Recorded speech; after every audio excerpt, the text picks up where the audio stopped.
Welcome to the Iron John Podcast, a production of the Minnesota Men's Conference. In this episode, we'll be sharing a story that was carried into the 2024 Winter Minnesota Men's Conference, the tale of Gwion Bach and Ceridwen.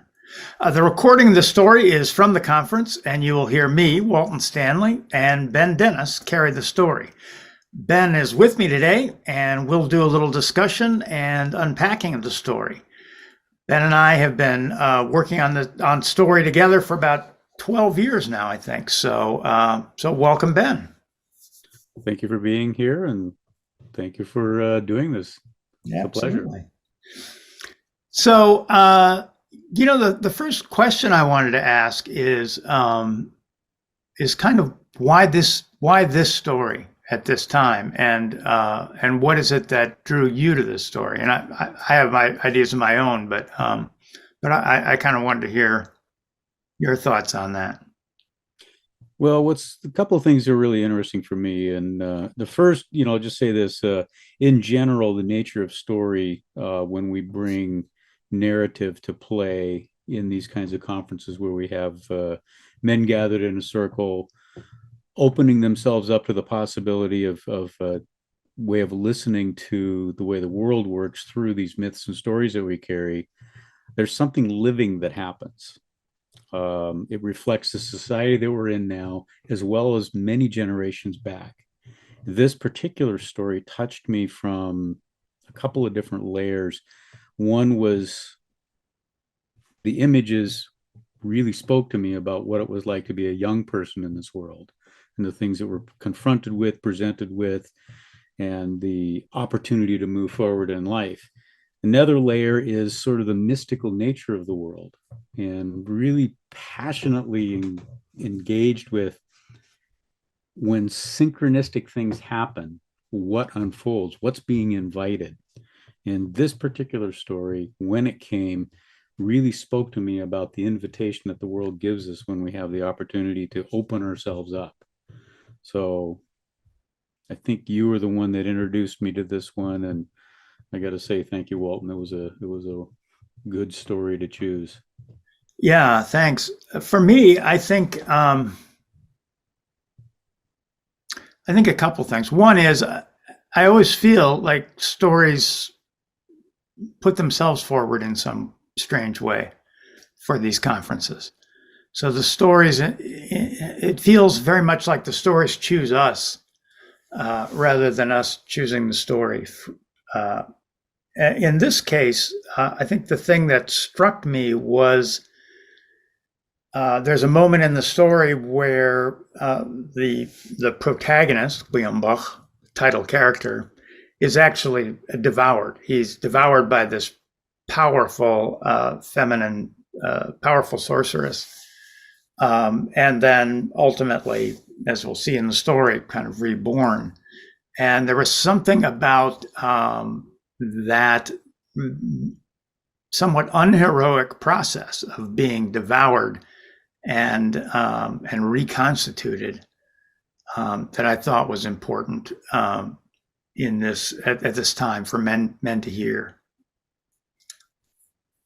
Yeah, it's really interesting you say that, because I've noticed this thing about it's life, everything, and then there's death, and then there's a kind of rebirth or a being born again from a perspective of transformation. It's a real and in many ways, as we'll see in Gwion Bach, he is essentially born three times in the story, or it's implied that he's thrice born, which is a really interesting dynamic, I think. So yeah, when you start looking at the numbers of transformations and how it unfolds in the story, and the counterpoint between Gwion Bach and his hesitate to use a word like nemesis or anything, because there is not a dialectic in there, but his counterpart in the other young man that was in the story, who was unable to step forward in that particular moment, where Gwion Bach was. There was a kind of birth in that process. And then the implications of that, what drove him through to ultimately being devoured, and what it might mean for those of us that have lived life, which all of us have. How many devourings have we gone through in our own lives? How many times have we died and been reborn? All right. Well, I think we will step into part one of the story, and after that, we'll come back and talk about that. So, there was, and there is, and there will be, and there's yet to come, and there has been an island in the middle of a misty sea. It's an island that has had many names, names spoken by different tribes of people. Some of them called it Alba, the White Island, and some called it Albion. At times it was called the Isle of the Mighty, and at other times it was called Pruden. And that word, Pruden, was set upon the anvil of the human palate and hammered by human tongues until its shape was changed into the word we call it today, which is Britain, the name of that island. And in the west of that island, there's a land called Cymru, also known as Wales.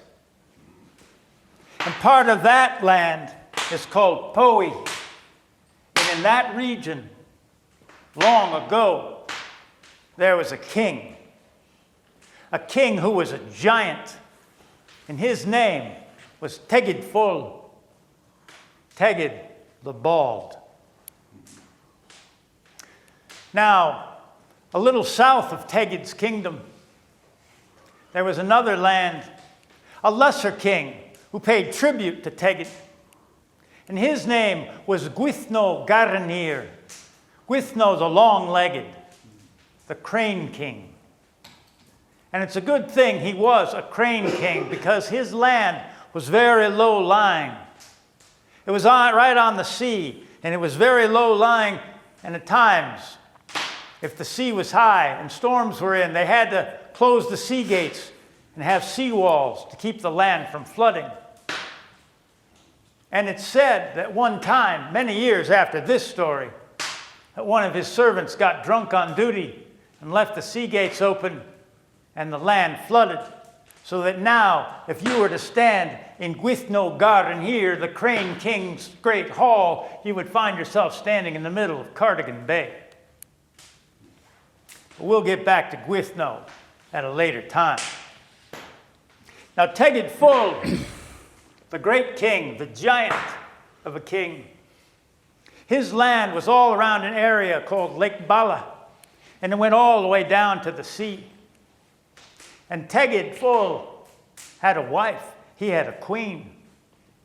Her name was Ceridwen, and she was the most powerful medicine woman in that land. She was gifted with the arts of magic, of enchantment, and of divination. And they had children, Tegid Full and Ceridwen. They had a daughter named Cryri, and Cryri was a shiningly beautiful girl. She was blessed with charm and wit and the brilliant art of conversation, and everyone lit up when they saw her. And they also had a son. Tegid and Ceridwen had a son whom they named Morfran, a great crow, Morfran. And as beautiful and charming and well-liked as his sister was, well, Morfran was just the opposite. He was repulsive to look at.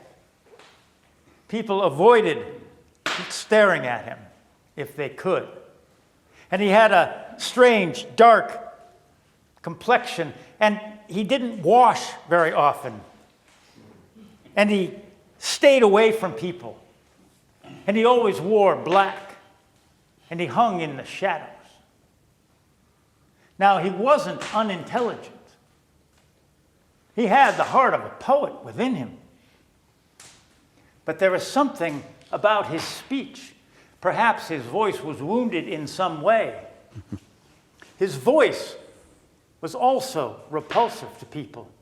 They said, and said truly, that his voice, the sound of it, reminded people of the squawking of crows when they fed upon a corpse. And the words he used, and the phrases, and the way he put things, and the moments he chose to say things that seemed somehow weirdly inappropriate was very off-putting, and people couldn't understand the metaphors and the language that he used.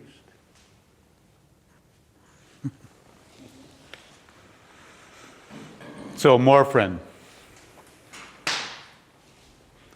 he would stand outside only when the sun was obscured by the darkest of clouds.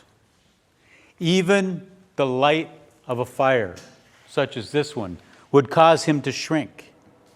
He pulled his cloak over his head everywhere that he went and pulled himself down. And I invite you to find that place in your body. Dip your head down and imagine what it's like to walk through life like this, crouched. Like an old spindly crow or a cormorant on its last legs. That's what this young man walked like. And maybe you've seen someone like this walking in the world. Some young man, maybe. So needless to say, Ceridwen, his mother, was anxious. And when Morfrin reached that age that he might go and be invited into society to be introduced as the young prince of the land, she thought to herself, there's no way that this is possible, not in this condition. I must do something. I must do something to transform him. And being the magician that she was, being the sorceress that she was, she went deeply into her magic. She dove deep into the underground tomes that she kept. She traveled in her spirit world searching for some answer. And finally, in an old, battered book deep in the basement of the castle that she lived in, she found a book. And inside that book, she divined a formula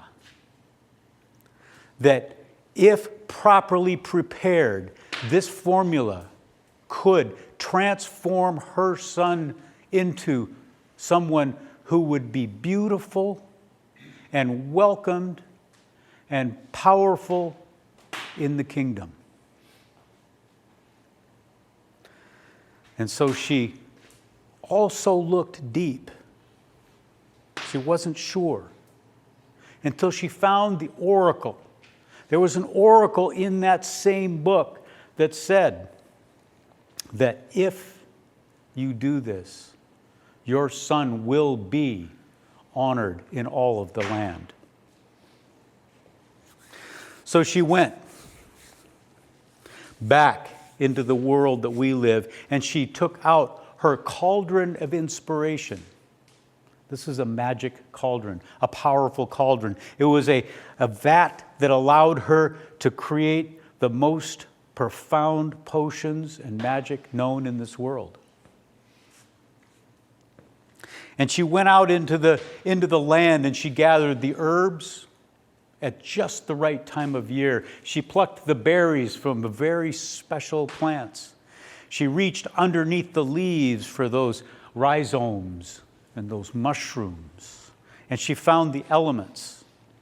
And she brought all of those together. And she took her cauldron and all of the things that she had gathered to a meadow near the lake, a quiet place. And she laid the wood out for a fire. She put the elements into the cauldron, and she added the waters from a sacred spring. And she lit that fire. And she began that process. Now, she's a queen. She had responsibilities. And she knew that whatever she did with this cauldron, she needed help. And so she looked through her sight and she divined that she needed, the help that she needed was nearby. So she went to a nearby village and she found an old man named Morda. Now, Morda knew about fire, he knew about wood, he knew how to handle these sorts of things. And she also found a young man because this pot needed to be stirred day and night without stop for a year and a day. And at the end of that year and a day, it would only take 3 drops of what she was creating that would instill the gift of insight to whomever received it. And so Morda and the young man, Gwion Bach, she tasks them to tend the fire and stir the pot. And so the fire was started, and old Morda was feeding wood into that fire, and Gwion Bach was stirring that fire, stirring that pot, stirring the liquid inside of there. And old Morda, as he fed these fires, the fumes that came off were so caustic, and they were so thick. The aromas that came off that were such that he began squinting his eyes closed.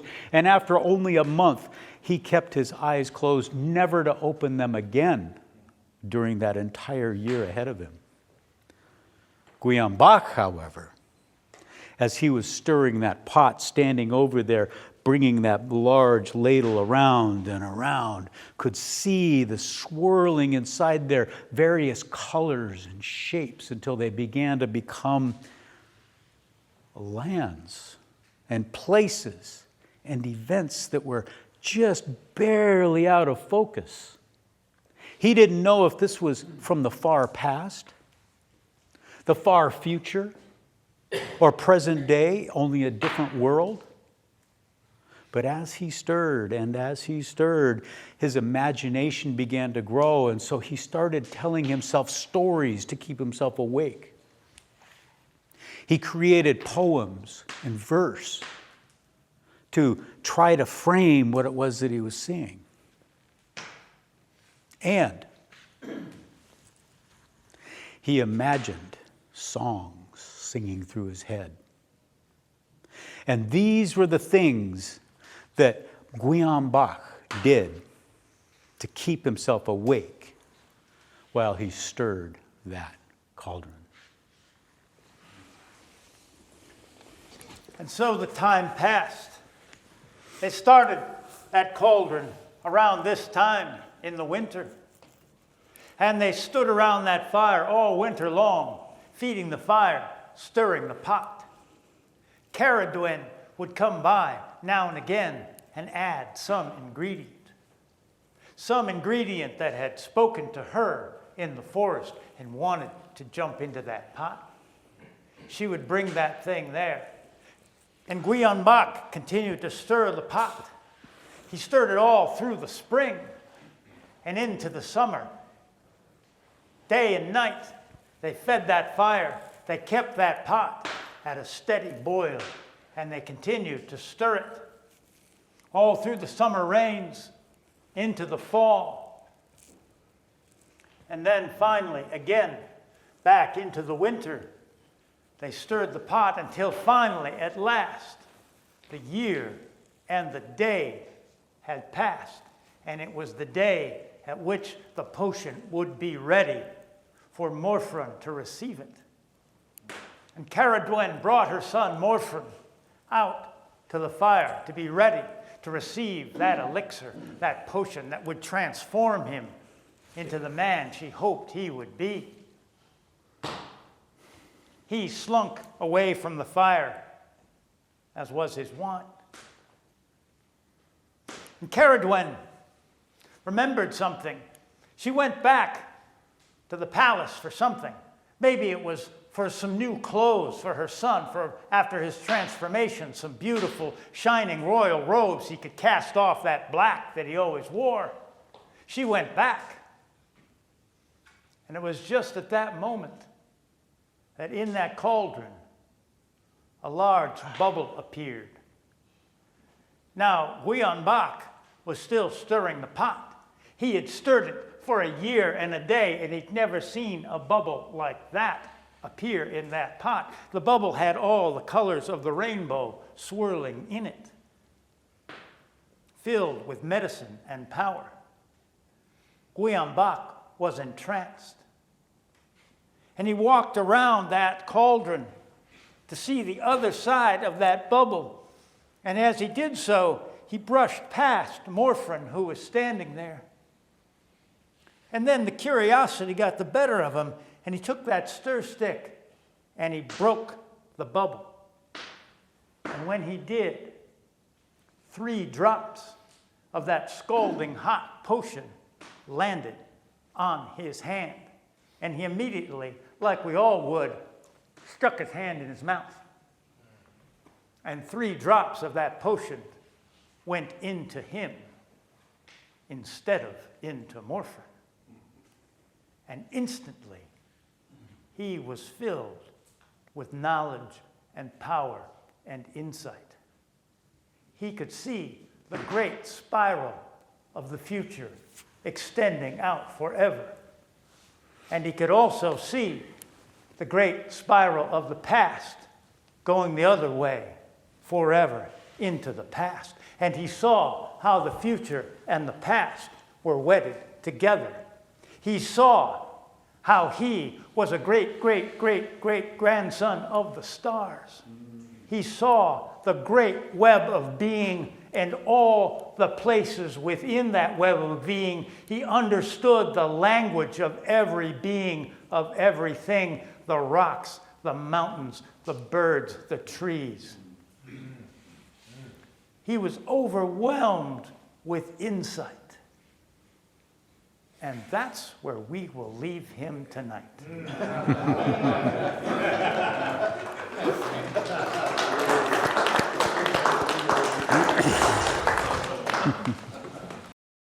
So I'll just jump in here and just say that one of the things that we do in these conferences, for those of you that have been there, we feed the story. We let the images ride inside of us. And real importantly, I think we make the invitation to let that come into our bodies, what touches us.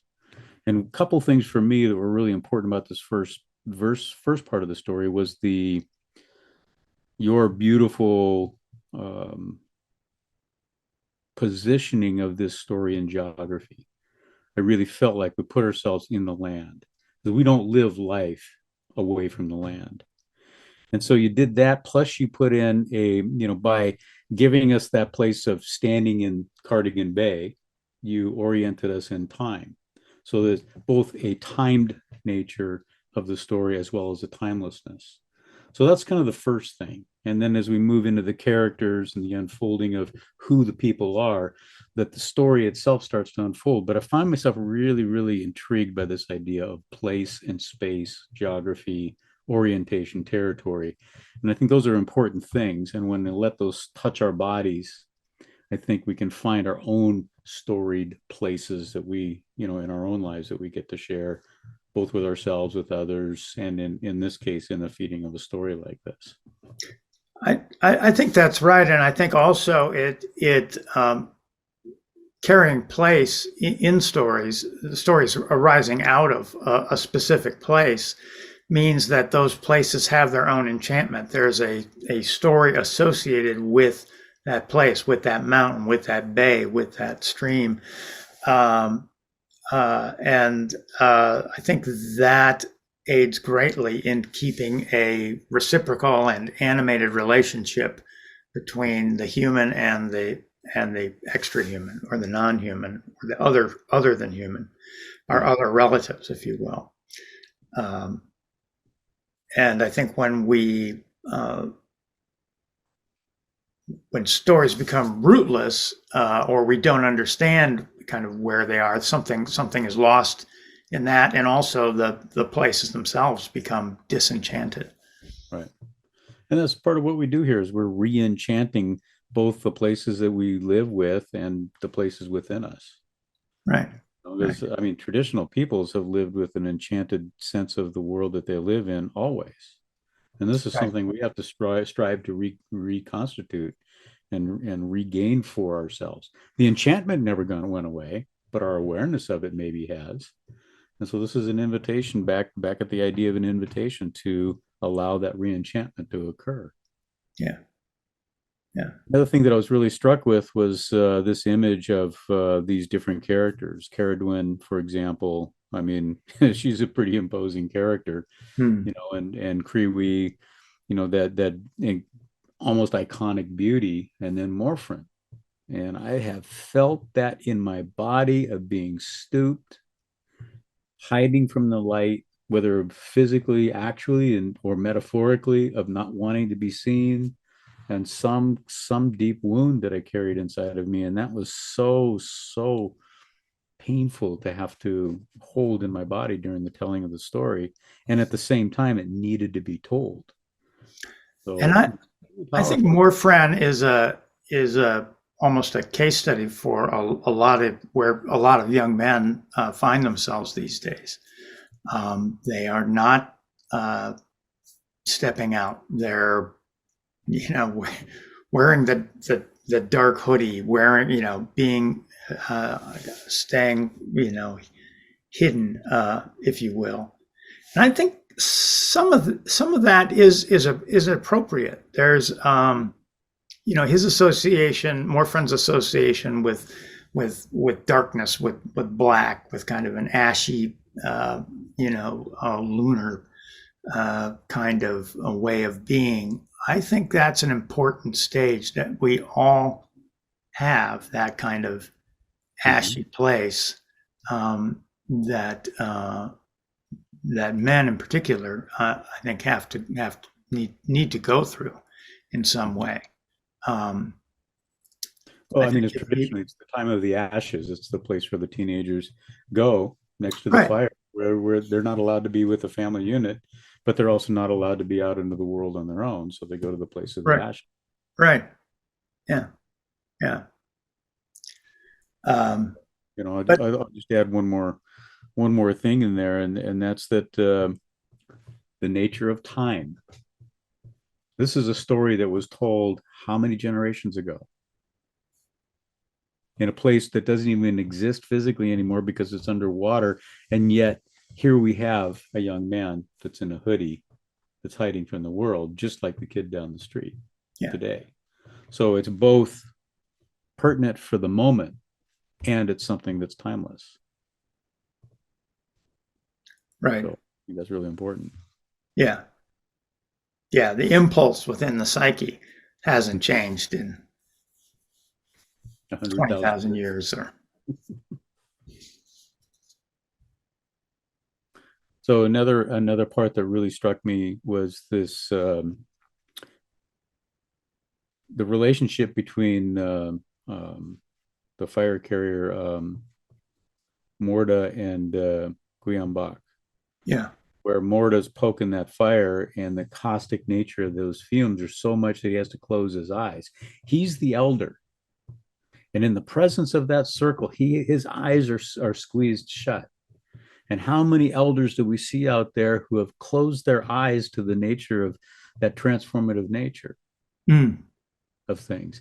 And then you've got Gwion Bach, who's so utterly fascinated with it, he can't stop looking. So really different ends of the spectrum. And then his stirring of that pot, constant stirring of the pot. Talk about a metaphor for a young man out there in his creative juices. Yeah, stirring the pot. Those of us that if we can remember that place in us, it's like, boy, those eyes they'll pry our eyes open, and we can find that again. And that's an amazing place to be. Yeah, and I think that's something you see in a lot of people too, that they, you know, confront old family patterns and things as they're coming into adulthood. They stir that pot. They say things out loud that people don't necessarily want to hear. That's all part of stirring the pot, right? And what's happening in the world right now is that the old legislators, if you want to call them that, are trying to shut down this commentary about what's in the world. They don't want that pot stirred because it's going to disrupt the status quo. Right. It's the old tension between the Senex and the puer and the cynics. Yeah, the old if the Senex becomes hardened and calcified, then you get that kind of tyrannical, oppressive, moralistic. And yeah. Well, and I love that you've got standing next to this cauldron, you've got both Gwion Bach, who's snatched those 3 drops and they burn, and he sticks them in his mouth. Yeah. And in that burning and in that sticking in his mouth and that willingness to have his hands in there, the transformation is there. No, not at all. And with that, let's move on to the second part of the story. Okay. Such a strange time to be coming in a circle like this, to be reminded of that place that's far across that great ocean. Do you remember that island that we told of the last time we gathered? And you remember that there was a Lake Tegid, that was ruled over by the bald king, Tegid IV. And he had a queen, a beautiful sorceress, Ceridwen. And that she had 2 children. The 2 of them had 2 children. Ceridwen, the beautiful young maiden, and Morfran, the crow, the one whose head hung low. And you remember that Ceridwen decided that she needed to do something about his condition, and so she created this potion, the potion of Awen, giving the gift of insight if 3 drops were to be taken at just the right moment. Do you remember that? A year and a day that it must be stirred, not let the boiling continue for a year and a day. Do you remember that? Yeah.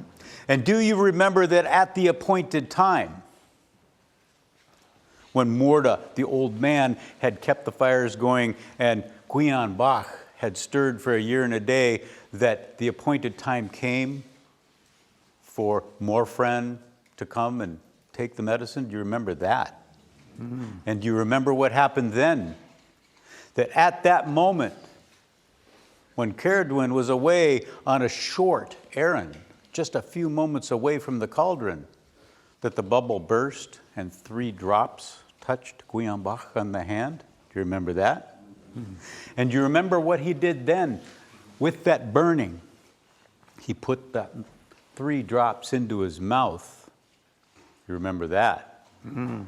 And you remember that he, in that instant, the inspiration, the gift of inspiration struck him, and he could see up into the sky, down into the earth, and all around. He could see the old time and the future times.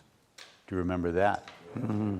And do you remember that instant that he gained this power of insight, divination, and transformation, that he was able to then access much more than other human beings? Remember that? Mm. And so Gwion Bach, in those moments, as he reveled in that instantaneous explosion of inspiration and knowledge and awareness, he received his first prophetic vision. In that vision, he could see Ceridwen, the queen, the mother of Morfran, come, see what had happened, and explode in rage. And he knew in that moment, his prophetic vision gave him the insight to know that his life, his very life, was at stake. So Gwion Bach, using his newfound power, leapt up from that cauldron, leaving the stick that stirred this potion for a year and a day right inside there, leapt up, and he transformed himself into a hare. And he leapt from that meadow, and as fast as he could on his new furry legs, raced down the hill to the west. trying desperately to get away from what he knew his fate might be. Meanwhile, that pot, that sacred cauldron, that cauldron of inspiration, the fluids stopped turning. And as it grew still, the fires underneath, continuing to be fed by blind Morda, by the old blind man who had had his eyes squeezed shut for a whole year, he kept feeding the fires because he had no idea what else to do. The bottom began to burn. And as that liquid inside began to burn, something foul started to occur. And there was a great shaking and a great crack, and the cauldron of inspiration cracked right there. And the liquid began to pour out onto the ground and making its way down the hill towards the lake. It infused that lake with that new toxic material, that poison. And the poison was so great that the next day, 25 miles away, down a river that was fed from that lake, Gwytnau Gernhir, you remember him? Gwytnau Gernhir had brought his finest horses to the river to drink. And as those horses waded in and sipped on that water, each one of them died in an instant. And Gwytnau Gernhir let out a howl. That's how poisonous that potion had become. Back when Ceridwen had returned to the meadow to bring her son Morfrin, to take those 3 drops of inspiration and gift and give him all that he would need to be a beautiful and blessed man in the kingdom, she arrived, and instantly she could see that there was something terribly wrong. And her eyes flew open, and she looked everywhere. And she could see Morfrin standing behind an olive tree, or a holly tree, hiding in the shadows. And she reached over and she grabbed hold of him, and she said, "What happened?" And Morfrin,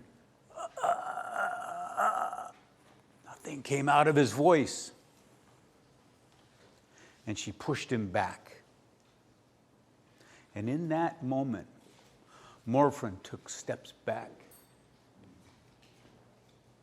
looking at his mother, whose rage had turned her back to him. And in that instant, he took on a new name for himself. Afadu, the utter darkness. And he turned from that place. And Ceridwen went to Morda, the old man who had been tending the fire, and watched for a moment as he kept poking at this fire, this useless fire. She reached out, she grabbed him, and she slapped him so hard across the face that his eyes flew open. And he didn't even need to hear the question. He just simply said, "The boy! It was the boy! It's his fault!" And Ceridwen's eyes flew around, and she could see with her sight, her magic sight, she could see the hare that was Gwion Bach racing down the hill, and she saw him.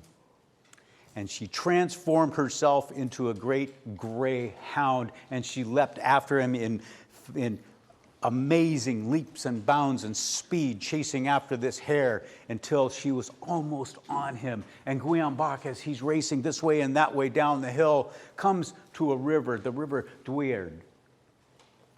And sensing the hot breath on his tail, leapt into the air and made that turn, just as the hound did the same thing. And as he leapt and began that arc down, he transformed himself into a salmon, hit that water, and began swimming downstream as fast as he possibly could. In the same instant, Ceridwen transformed herself into an otter. And as she splashed in, she too swam as fast as she could. And down the river they went. Till finally, Gwion Bach could feel the claws of the otter on his tail. And he made a dive down deep and then sprung up, leapt out of the water, and stretched his fins out into wings and turned into the thrush, the interpreter of omens, and flew high in the sky. And Ceridwen, realizing that he is gone, could see the bird flying, leapt herself up out of the water as an otter, and as she reached the air, she turned herself into a great falcon, and in powerful beats of her wings flew high. Using her falcon eyes, she could see that thrush wing its way through the branches and the trees and trying to get away from her, and she dove, and her claws outstretched, ready to crush him. And as she was almost on him, he was making a turn this way, and below he could see a farm. And in the instant before her claws struck, Gwion Bach disappeared.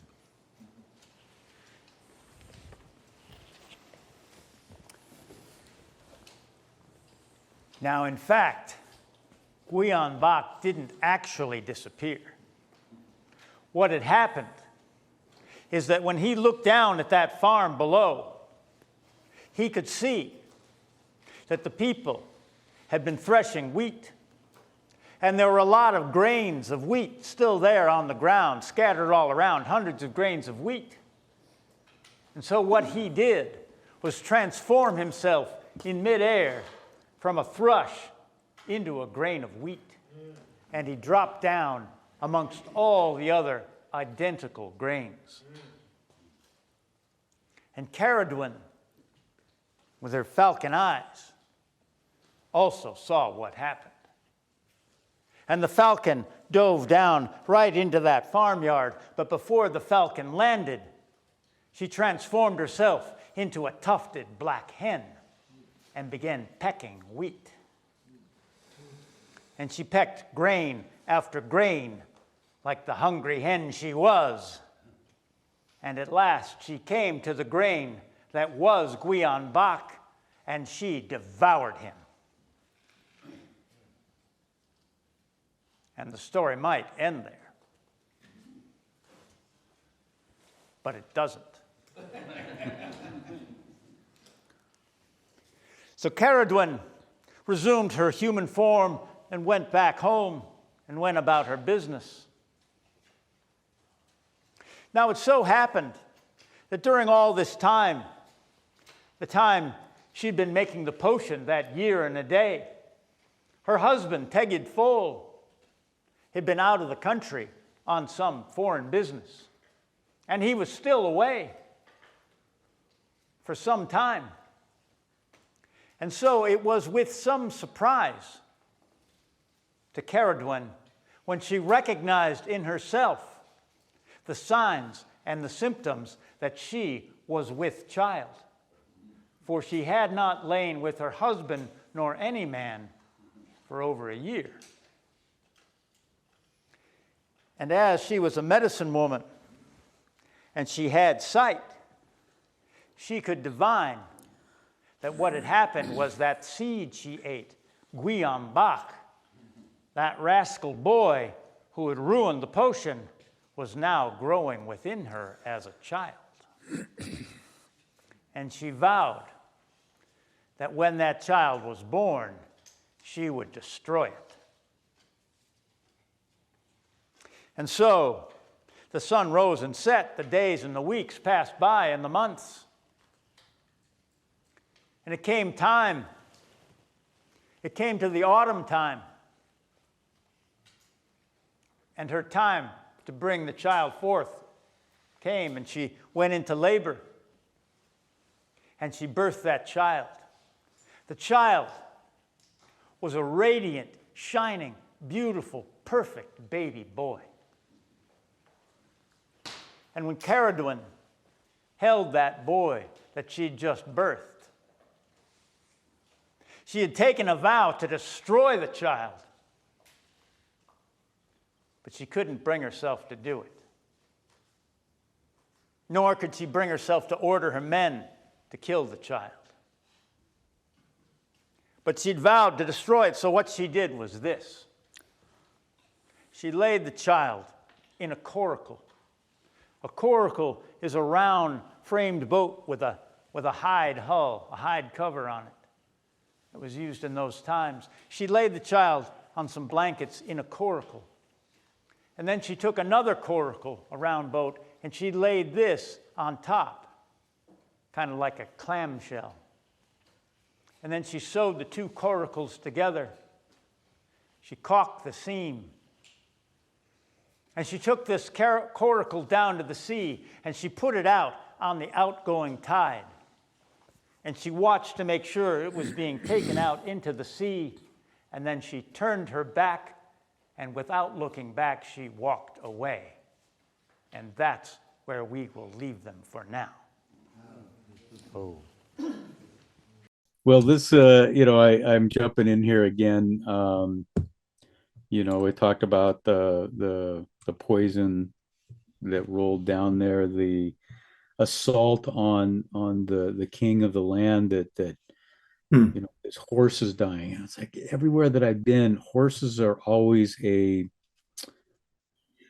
helpmate and a vehicle to help us transcend the limitations of the physical world here. It wasn't until horses came that the relationship between mankind, men and horses, that we were really able to begin moving in the world in a much more dynamic way.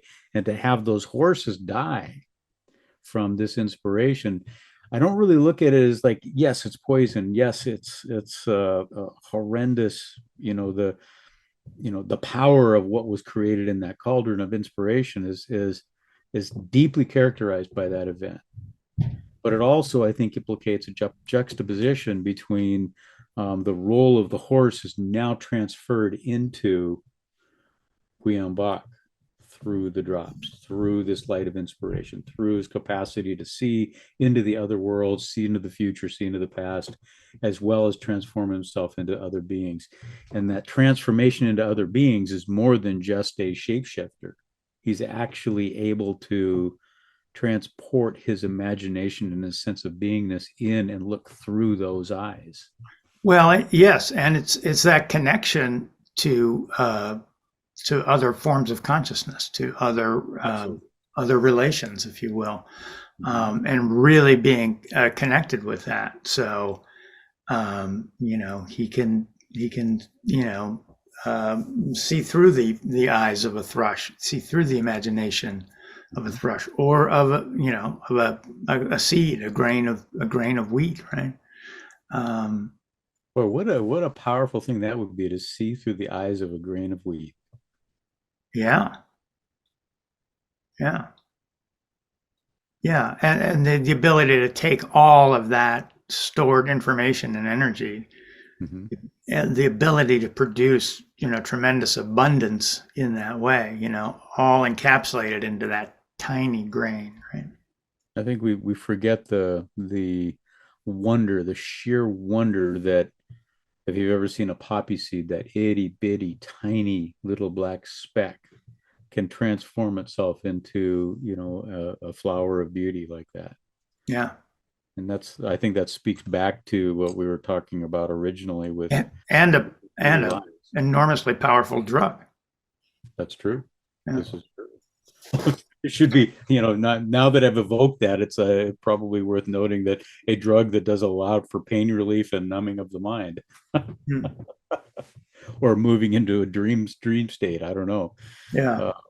But just this nature of moving, but then the conflict of Ceridwen also making those same transformations and chasing him. Yeah.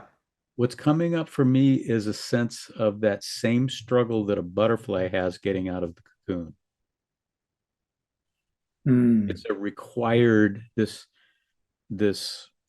chase, this flight for life is required movement for him in his larger journey. So, we how many people out there, they want to keep their kids away from the pain and suffering of life. When pain and suffering in life and conflict and the struggles that we all have trying to make it in this world, those are what free the imagination to be able to move into the different transformations that he made. He went from And hair, land to water to sky, yep, and to a seed. I mean, he did yep, all of the worlds. yep. The other thing is that he never, she remains more powerful. I mean, everything he transforms into, she becomes the predator of, essentially. Yeah, nice. And eventually, she does devour him, which is pretty incredible when you think about it. To be, to be devoured by this powerful, magical, feminine force, and of course, then he's reborn through her, right? And so, her prophecy comes into being that she does give birth to a son with great insight and power and all that. It's just not the one she thought it was going to be. Well, and I'm guessing that she wasn't the mother he thought he deserved. I mean, we don't really know his backstory at all. No, we don't know who his family of origin of the peasant boy Gwion Bach are. That we don't really know anything about it, but we know he is both, kind of taken the elixir of inspiration, has all this insight, and then there's the chase. He's devoured. He's done. He's ended, and then he's reborn again through her. To shift cultures a little bit, he becomes grist for the Baba Yaga's mortar and pestle. Kind of, but then he becomes he comes through her again. Yeah, it's the son reborn of that devouring mother, and shining when he's born. What an image! Yeah, transformed, still completely her full killing rage goes away. Yeah, and that's an interesting moment that she vows to destroy the child and she can't. Right. She looks at him. He's shining. He's absolutely beautiful and perfect. She's just birthed him, and so she sews him up in the coracle, which again is another womb, right? It's a leather boat. It's almost exactly like a uterus that when you sew two coracles together, and puts them back into the amniotic fluid of the ocean, right? Exactly. I mean, the mare, mare is sea, and so he goes out back into the sea to go into that dream time once again. Yeah. And however the story says 8 days, but we all know that sometimes that 8 days or 7 days or what are they? It could be 8 years, it could be 8 centuries. We don't know. Yeah, there's versions of the story where they say he's gone for 40 years, and so yeah. And this is to go back to what we have originally talked about with how salient and important these stories are for today. It's I recently heard somebody talk about it's like there's no such thing as not being able to learn something new. I was talking with a friend of mine here, and just now it says, well, learning a new language is really hard when you're in your 60s, and it's like, wait a second, it's not any harder than it was when I was 15. It's just that it's the task for today. And hardness or not hardness is projecting myself back in the past or trying to push myself into the future when the task is for today.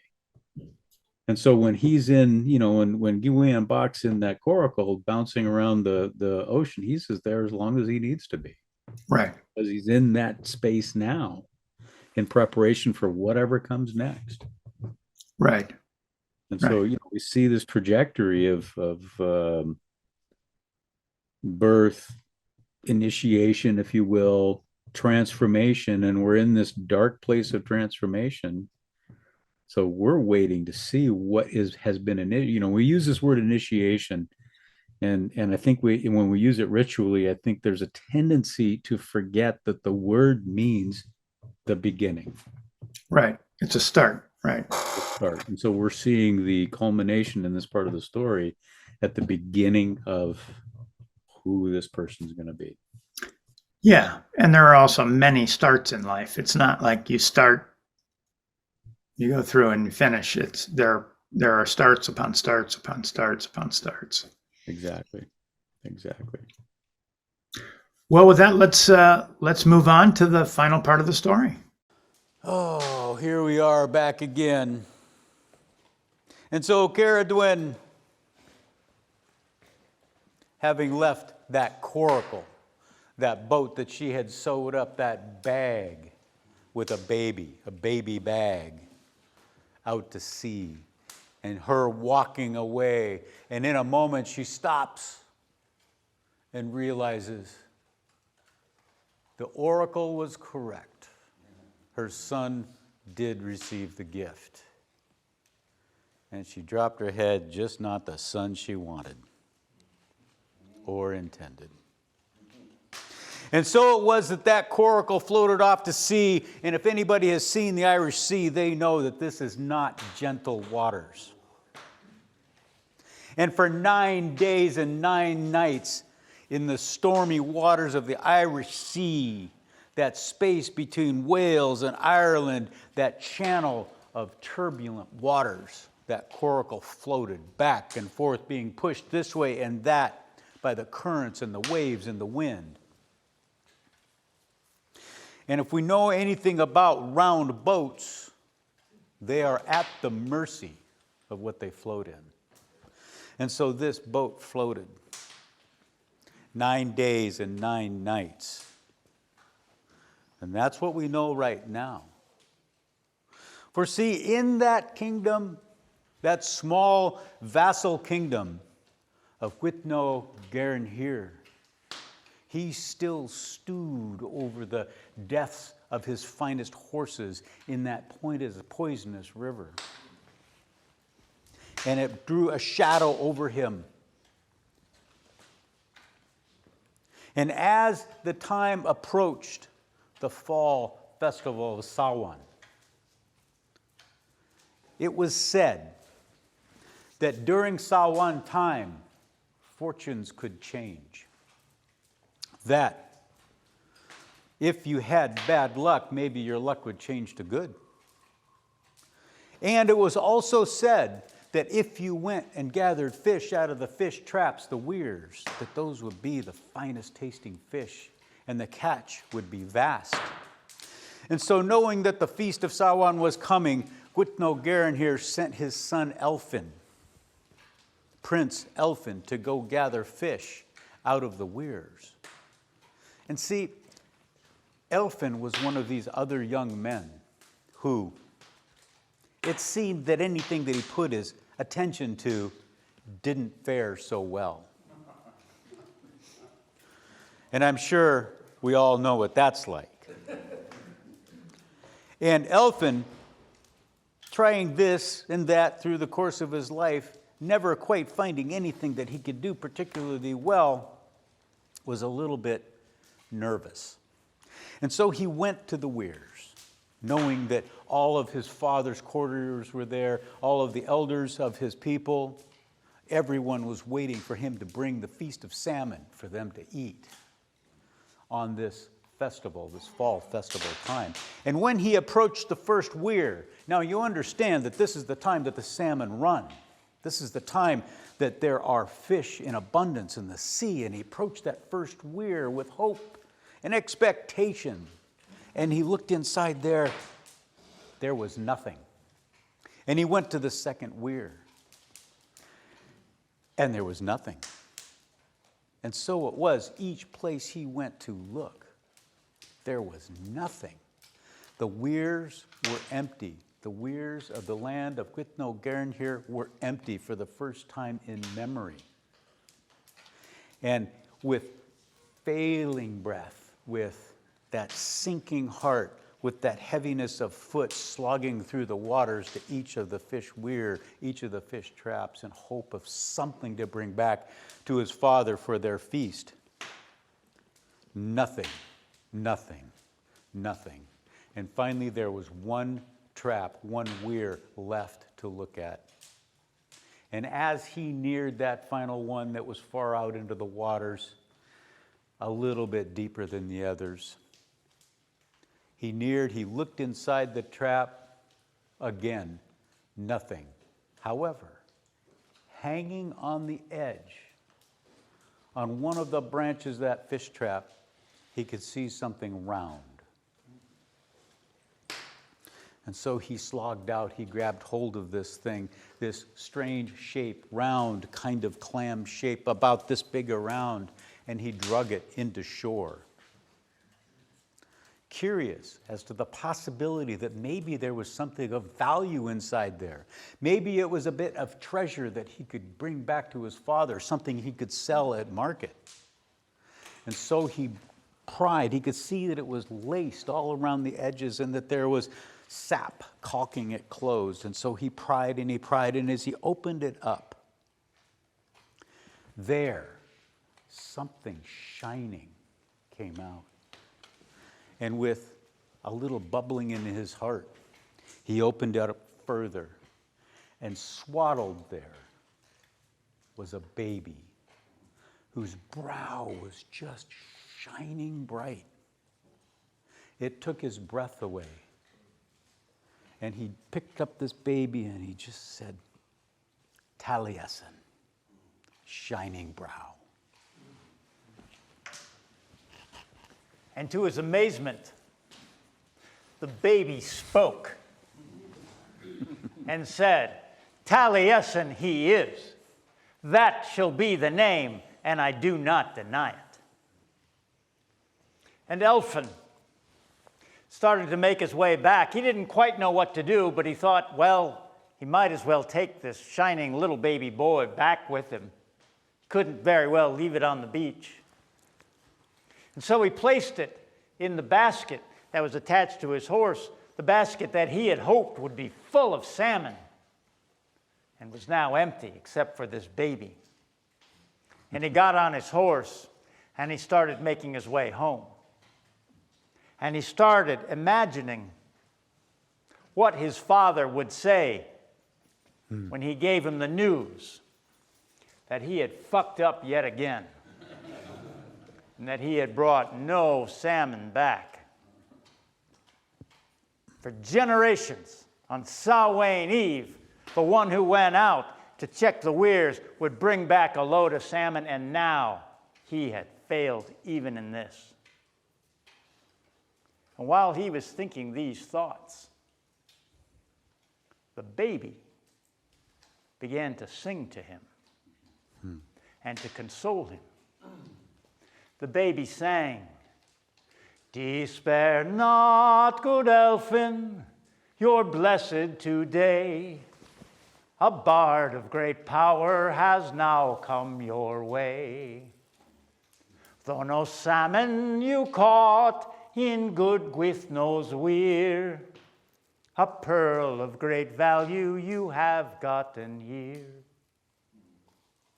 By the tufted black hen was the serving boy slain, but now from the sea I am born again.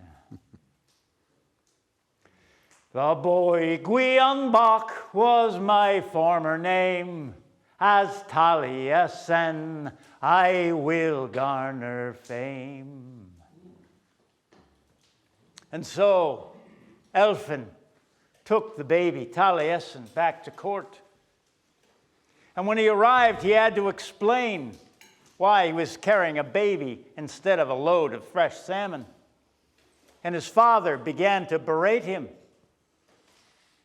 But the baby spoke in his defense with bardic wisdom and with great insight, much to the amazement of the court, and stunned old Gwythno Garn here into silence. And after that, Elphin took the baby home, and he and his wife raised that baby as their foster son, Taliesin. And after that moment, the fortunes of Elphin changed, and everything he touched, everything he turned his hand to and his eye to, seemed to prosper. And Taliesin went on and became the greatest bard in that land, including being the bard to Arthur himself. Now, as for Taliesin's half-brother, Morfran, the great crow, you might be wondering what happened to him. Well, as it turned out, Morfrin was the most faithful knight of Arthur. And it was him that had the honor and the distinction to survive the great battle that Arthur faced, the great battle of Camlan. It's said because he was so repulsive, no sword would harm him. He survived, and it was him that took Arthur to the lake for his final resting place.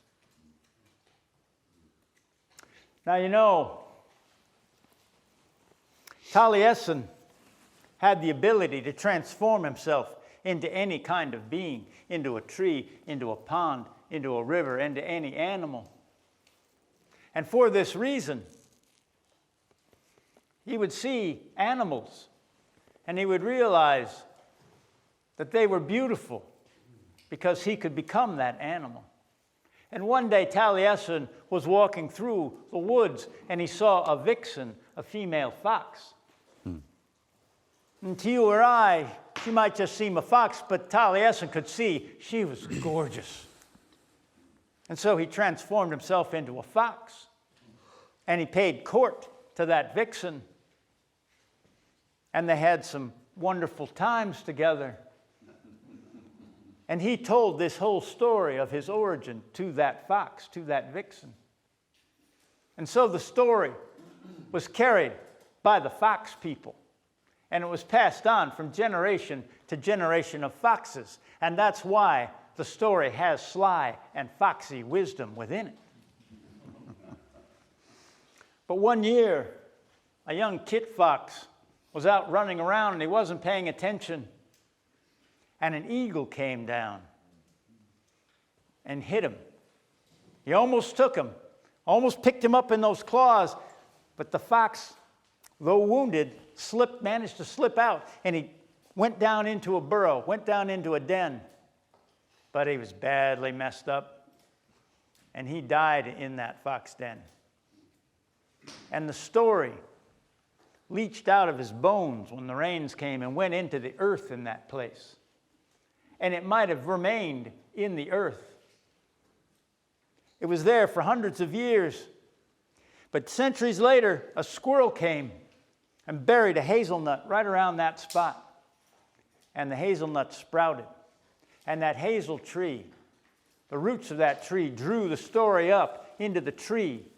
And it made the nuts of that hazel particularly sweet. And so people kept gathering those nuts and replanting them in other places and spreading them all around the world because they were the most delicious hazelnuts.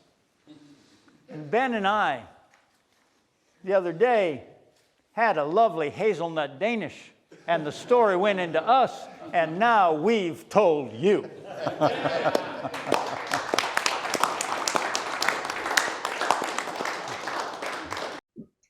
I think part of what's interesting in this final part is that we're taken to this other realm that we talked about, the Crane King's realm and that, and we meet another son who's a disappointment to his parent, Gwythnaw's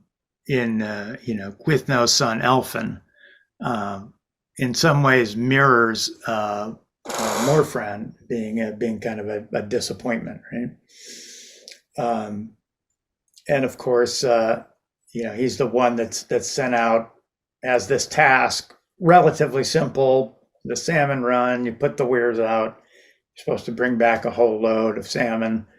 And, and then he gets there. And of course, there's the weirs are empty, except for this weird leather bag coracle thing he finds there.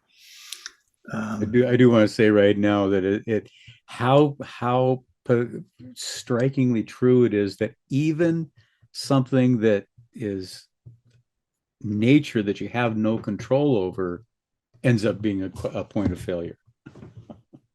Yeah. And believe me, it's like I've been there, and I know plenty of people have been there. It's like, it's like you go outside to get some sunshine and it's raining. You can't even you can't win for losing. Yeah. And of course, I think many of us have felt that moment with our fathers, Oh yeah. over the years of being somehow disappointments to them. I'm sure every son has experienced that at some moment, as has every father. Hmm. Um, So you were saying about the bag. well, yeah, I mean, so this then when he opens the bag, it's almost it's the third birth, right? He's out of the sea. It's kind of a cesarean birth, if you will. He's cut out of the coracle. But this time, he is, kind of fully conscious, fully who he is. And he, when the name is presented, the name Taliesin, the shining brow, when that is presented, he latches onto it. He takes that identity. He is now actually reborn as Taliesin, even though he's still an infant, right? He has essentially all the power in place at this point in the story.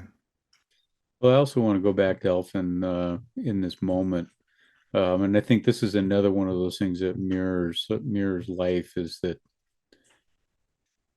none of us is going to go out there and actually find a leather bag on the beach that has a shining, shining four-headed baby. But I would say that even in our darkest moments, the gift of what's possible,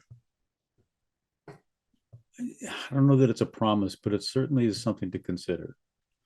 That even in this moment of, then there's not a fish to be had. The feast at home, all the nobles are gathered, his father's waiting, there's not to be fish to have, and he shows up with what? But there's still a gift there. Yeah.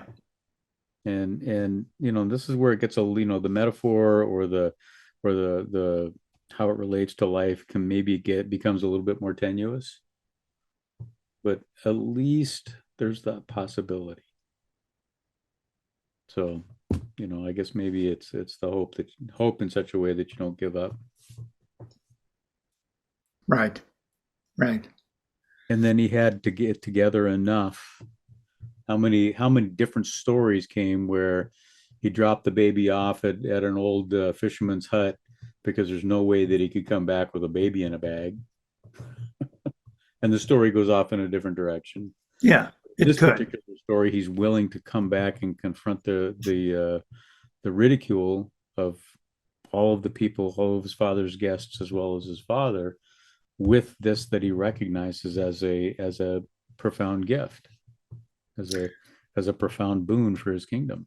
Well, and I think there's a moment in a man's life where he realizes, Elfin essentially becomes his own man at that moment. Right. He takes his destiny becomes his own. He's not his father's disappointing son. He's just, he now has made this connection with this brilliant, enlightened light, shining being, even though it's an infant. But the story says from that moment on, his fortune changed. And essentially, you have to accept, I don't have to, I'm not the person my father wanted me to be. I'm the person I am. Well, it's interesting. A couple of things come up from one is the word courage, because it takes courage for him to do, to come back there. Yeah. Face ridicule. The word courage, core is the root of the word courage, means of the heart. Yeah. So this is a move of the heart.